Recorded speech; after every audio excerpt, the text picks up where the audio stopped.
They didn't fire me in an email. No, they invited me to dinner. A sleek rooftop dinner with overpriced wine, forced smiles, and a knife hidden inside every compliment. My name is Ellen March, and I wasn't just an employee. I was Ridgway Systems' first footprint. Back in 1999, it was just Charles, a folding table, and a dream too big for his budget. I brought the structure, the systems, the discipline. I scaled the company from 3 clients to a multi-million-dollar analytics firm with 180 employees in global accounts.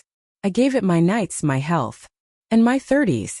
So when I received that email about a casual dinner with the Ridgways, I didn't need a crystal ball to know what it meant. You don't get summoned by the man whose ass you've saved 5 times. Unless there's a knife on the table waiting. That dinner.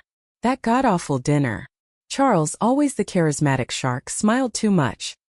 His wife Daphne nodded politely, and Layla, his daughter, sat across from me, with eyes full of ambition and zero humility. We're entering a new phase, Charles said. Layla just finished her global innovation program at INSEAD. Daphne beamed. She'll be shadowing you starting next week, he concluded. And then Layla delivered the dagger wrapped in silk. You've laid the groundwork, Ellen. Now it's time for fresh energy. I smiled. Because what they didn't know, what they never even asked, was that I still owned 4.8% of Ridgway Systems. 15 years ago, when payroll was 3 weeks late, Charles gave me a piece of paper and said, I can't pay you what you deserve, but if we survive, I want you to own part of it. He forgot. I didn't. And that's when I started planning, not for war but for positioning. Week 1. Observation. Layla walked into the office like she was auditioning for an HBO tech drama.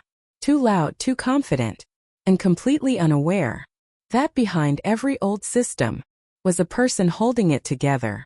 She invited only the young leaders to brainstorming brunches, created a Slack channel titled #Regan Ridgway, and I watched as people like Carlos, our lead security engineer, and Denise, the finance director, quietly began checking job boards.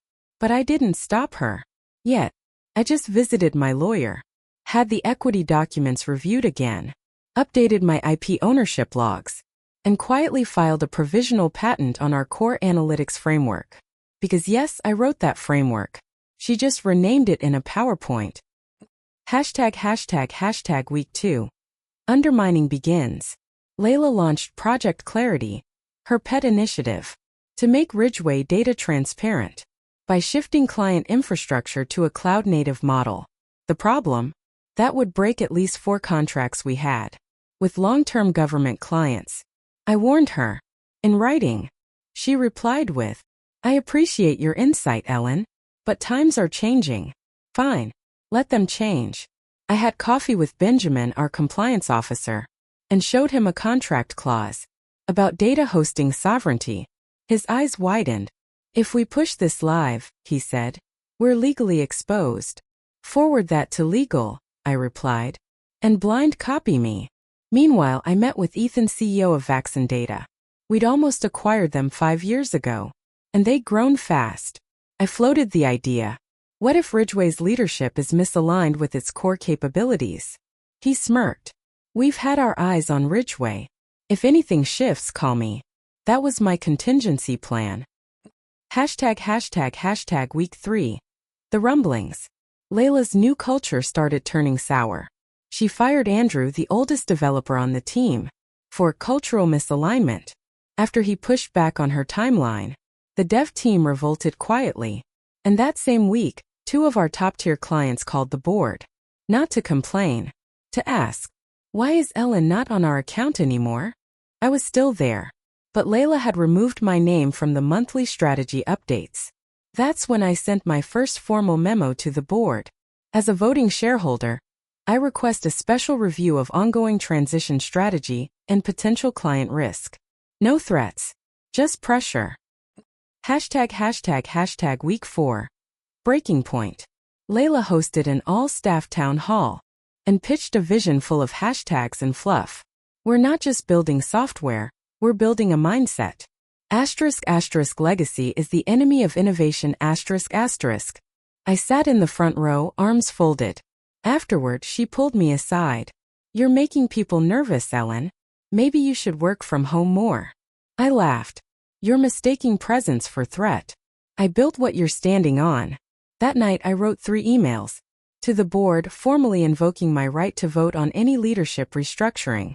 To legal, requesting a review of all contracts impacted by Layla's changes. To Ethan Vaxon. Subject. *** window is opening ***. ### week 5. Collapse starts. Layla's cloud migration failed in pilot. The new UI crashed during a client demo. 3 senior engineers left. And when her predictive dashboard miscalculated data, in front of a Fortune 100 exec, the client threatened to walk. ### boardroom showdown. Emergency meeting. Everyone was there. Charles, gray and avoiding eye contact. Layla, nervous but still smug. And me, wearing the same navy blazer I'd worn when I closed our first $1 million deal. The board chair looked at me. "Ellen, we understand you've raised concerns." I stood up. "This company was built on execution, not slogans. And while you've all been distracted by PowerPoints, our foundation has been cracking. I don't want her job, but I will not watch her destroy what we've built." Then I slid forward the file. Evidence of IP infringement, contract violations, and a letter of interest from Vaxon. And lastly I added, "And by the way, I still own 4.8% of Ridgeway. Any structural change requires my approval." ### resolution. That afternoon, Layla was removed from leadership. Charles stepped down to advisory status. I was named strategic integration lead.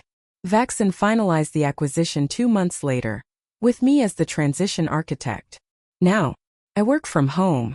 I walk my dog twice a day, and twice a week I Zoom into meetings, where executives half my age pitch ideas, built on systems I wrote in my pajamas.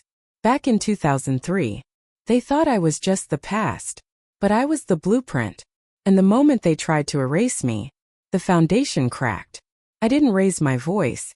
I just reminded them who still held the pen.